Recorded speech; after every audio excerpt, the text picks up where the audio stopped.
नमस्कार दोस्तों, मैं पवन कुमार एक बार फिर से आपका स्वागत करता हूं हमारे चैनल पर। दोस्तों, बचपन में घटी हुई कुछ ऐसी घटना जो हम चाह कर भी नहीं भूल सकते हैं। ऐसा ही एक वाक़या मेरे साथ हुआ जब मैं अपने गांव में स्कूल की छुट्टियों में गया था। एक दिन की बात है, मैं और मेरा चचेरा भाई बीमल, हम दोनों एक साथ उसके मामा के गांव जाने की तैयारी कर रहे थे और निकलते निकलते हमें दोपहर के 4 बज चुके थे। घर वालों ने हमें मना भी किया कि ज़्यादा समय हो गया है, वहाँ पहुँचते पहुँचते अधिक रात हो जाएगी, तुम लोग दूसरे दिन सुबह होते ही चले जाना। पर हम माने नहीं। बीमल ने मुझे बताया भी कि वहाँ अधिक रात को जाना ठीक नहीं होगा, क्योंकि उसके मामा के गांव के आसपास का इलाका कुछ ठीक नहीं था, वहाँ रात में जाना खतरा हो सकता है। फिर भी मैंने उसे मना लिया। गांव से पक्की सड़क जाने का रास्ता हमें पैदल ही तय करना था, जो कि लगभग 2 किलोमीटर के आसपास पड़ता है। उस रास्ते पर एक भूतिया तालाब भी पड़ता है और वह काफी सुनसान रास्ता है। उन दिनों गांव में बिजली बहुत कम समय के लिए आया करती थी। पक्की सड़क से कुछ ही किलोमीटर दूर पर एक बाजार पड़ता है, जिसे ज्ञानपुर बाजार कहते हैं।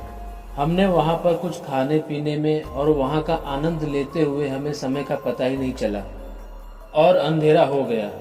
बीमल ने फिर एक बार मुझसे कहा कि हम अब भी अपने गांव लौट सकते हैं, मामा के यहाँ इतनी रात को जाना खतरा हो सकता है। हमने उसके मामा के गांव जाने का विचार छोड़ दिया और वापस अपने गांव लौटने की सोचे। लेकिन अब हमारे मन में एक बात का डर था कि हमें वापस उस भूतिया तालाब के रास्ते से जाना था, जिसके बारे में हमने कई सारी कहानियां सुनी थी। दूर दूर तक रोशनी का कोई नामो निशान नहीं था। बात करते करते हम उस रास्ते पर जा पहुंचे जहां से तालाब कुछ ही दूर पर था। हमने कुछ समय वहां पर रुककर किसी के आने का इंतजार किया कि शायद कोई आ जाए और हम उसके साथ वह रास्ता पार कर लें। पर उस समय बहुत कम ही लोग इतनी रात को कहीं आया जाया करते थे।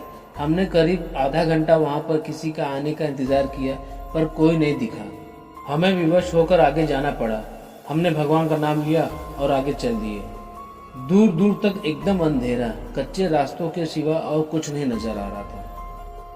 जैसे ही हम उस तालाब के पास पहुंचे, मुझे एक लाल रंग की बड़ी सी परछाई हमारे रास्ते में खड़ी हुई दिखाई दी। ऐसा लग रहा था कि जैसे वो हमारा ही इंतजार कर रहा हो। मैं बहुत ही घबराया हुआ था, लेकिन यह बात बीमल को नहीं बताई और हनुमान चालीसा मन में पढ़ने लगा। जैसे जैसे हम आगे बढ़ रहे थे, वैसे वैसे मेरे मन में डर और मेरी सांसें बढ़ती ही जा रही थी कि वो मुझे पकड़ ही लेगा, क्योंकि वह रास्ते में मेरी ही तरफ खड़ा था। डरते डरते जब हम उसके पास से गुजरे तो कुछ हुआ ही नहीं। मैंने मन में सोचा चलो बच गए। पर जैसे ही आगे बढ़े, थोड़ी दूर पर फिर वही बड़ी सी परछाई एक बड़े से पेड़ के नीचे, जो कि रास्ते में ही था, उसके नीचे बैठा दिखाई दिया। मुझे लगा कि अब तो ये जरूर हमें पकड़ लेगा। हम डरते डरते वहां से भी गुजर गए, पर कुछ भी नहीं हुआ। हनुमान चालीसा पढ़ते पढ़ते आगे जाकर जब हम अपने गांव के नजदीक पहुंच गए, तब मैंने अपनी बात बीमल से बताई तो उसने कहा कि मुझे भी ऐसा लगा कि शायद कोई था वहां पर, और वो शायद हनुमान जी थे जो हमारी रक्षा कर रहे थे। ये बात हमने अपने घर वालों से तो नहीं बताई, पर यह समझ में आ गया कि हनुमान जी महाराज को सच्चे मन से याद करने पर वो अपने भक्त की रक्षा करने के लिए अवश्य आते हैं। बोलो जय श्री राम भक्त हनुमान।